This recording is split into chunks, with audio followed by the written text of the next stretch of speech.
Known to be unique among all aircraft, it flies like no other in the world. This joint-service, multi-role combat aircraft combines helicopter-like mobility with fixed-wing airplane speed and range. It can fly, land, and hover in a vertical position just like a helicopter, and has a unique operating niche that no other aircraft can match because of its global reach capabilities. This insane aircraft is none other than the V-22 Osprey. We'll go into the history, roadblocks, and other aspects of the U.S. V-22 Osprey, making it ready for combat. So stay with us till the end. The Osprey is a well-known U.S. military aircraft because of its tilt rotor design. The V-22 looks like a hybrid of a helicopter and a turboprop. With its rotorcraft and turboprop engines, the V-22 has both VTOL and STOL capabilities. It uses both vertical nacelles and horizontal rotors for takeoff and landing. During the first 12 seconds of flight, the V-22's forward nacelles turn to the right. Jimmy Carter launched Operation Eagle Claw in 1980 to secure the release of Americans detained in the U.S. Embassy in Tehran, Iran. Unfortunately, due to helicopter problems, the trip was forced to come to an end. Only 5 of the 8 helicopters that arrived at Desert One were functioning at the time. If less than 6 helicopters were available, the mission had to be canceled, despite only 4 helicopters being required. Following the advice of his military advisors, Carter agreed to end the mission of his own will. Ronald Reagan, among others, considered Carter an inadequate leader due to his abort decision. Despite Operation Eagle Claw's failure, Carter's defeat in the 1980 election could not have occurred without it. His decision not to fire any more helicopters in Eagle Claw haunts him even now at the age of 90. Helicopters have never had such an impact or significance on history as they have right now. After the Eagle Claw event, a new sort of aircraft, one that could not only take off and land vertically, but could also carry combat men and do it at speed, was deemed necessary by the American public. For Eagle Claw to perform its tasks, it would have needed something like this. The V-22 is a nice example. When the Department of Defense uncovered flaws in Eagle Claw, it decided to start a new program called JVX. In JVX's design, military branches of the United States Armed Forces were considered. Aerospatial, Bell Boeing, Grumman Lockheed Westland, and Grumman Aerospace all inquired. Because Bell and Boeing had partnered up to meet the project's tight requirements, no other bids were able to participate.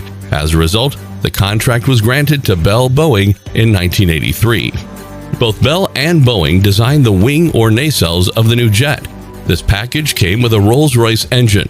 During this period, Boeing was in charge of developing the aircraft's fuselage, cockpit, avionics, and flying controls.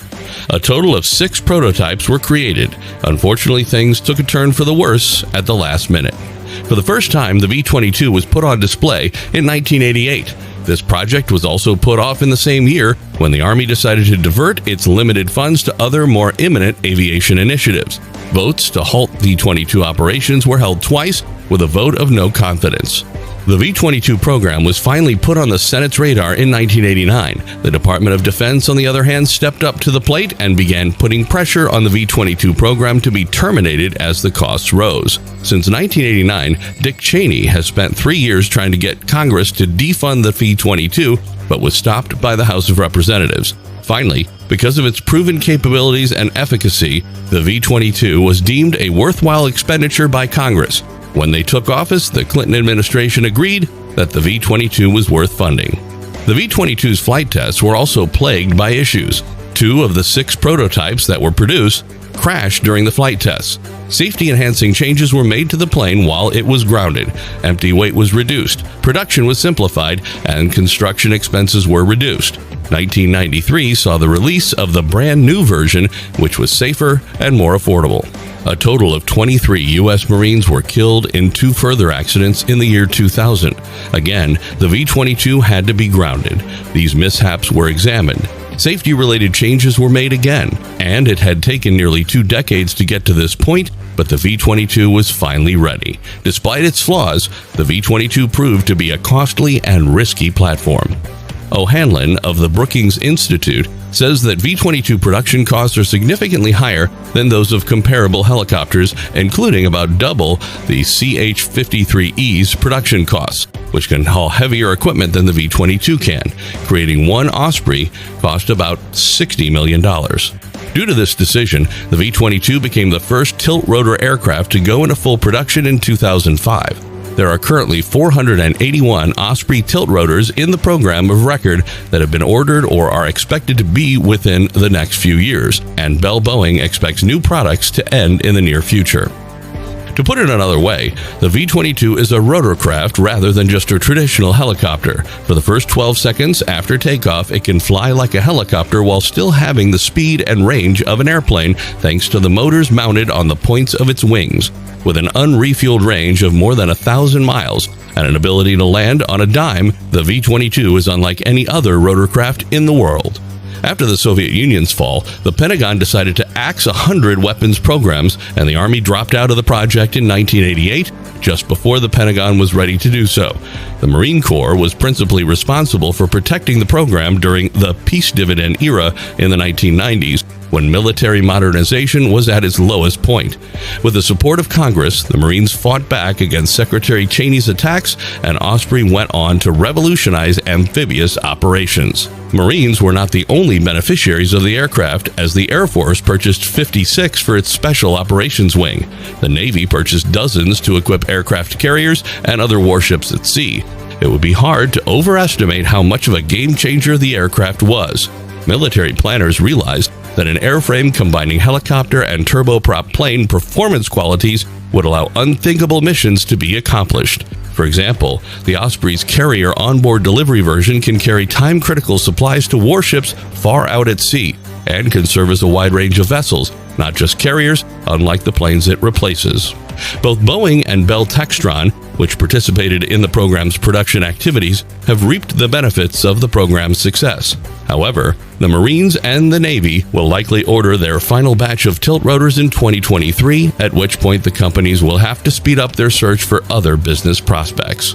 With the success of the V-22 in its effort to replace thousands of Army Black Hawk helicopters, Bell has earned a boost, and Boeing is working hard to ensure the success of a competing team. However, ensuring that the military has enough V-22 tilt rotors to last until 2055 when the aircraft are phased out is critical. The reason for this is that due to the unique performance characteristics of the Osprey, there will be nothing else in the joint inventory that can efficiently replace them for tasks like transferring Marines from ship to shore or performing extended range special operations. Tilt-rotor technology is the key to the Marine Corps' ability to conduct expeditionary operations, and they expect to use 360 Ospreys in their fleet. But no one can confidently say what kind of attrition would occur in future battles or what new roles will call for a tilt-rotor aircraft in that time. The new tasks may entail everything from aviation refueling to electronic warfare to combat search and rescue. According to the U.S. Navy, the Osprey tilt-rotor aircraft, the V-22 Osprey, has met its initial operational capability, or IOC. Operational success was announced for the plane by Carrier Air Wing 2 Director Andrew Loisel during its inaugural deployment. Because it has demonstrated its worth, he believes this aircraft will be used to form the air wing of the future. The Osprey, or the V-22, seems to be the future of all new combat helicopters. However, considering its history, it's not simple to forecast when these helicopters will be able to retire from active duty. So, will these aircraft continue to dominate the skies, or will their production stop after some time? What do you guys think? Make sure to share your thoughts in the comments below. If you like this video, make sure to smash that like button and subscribe to our channel for regular military updates. Also, don't forget to leave a comment in the section below. Thanks for watching.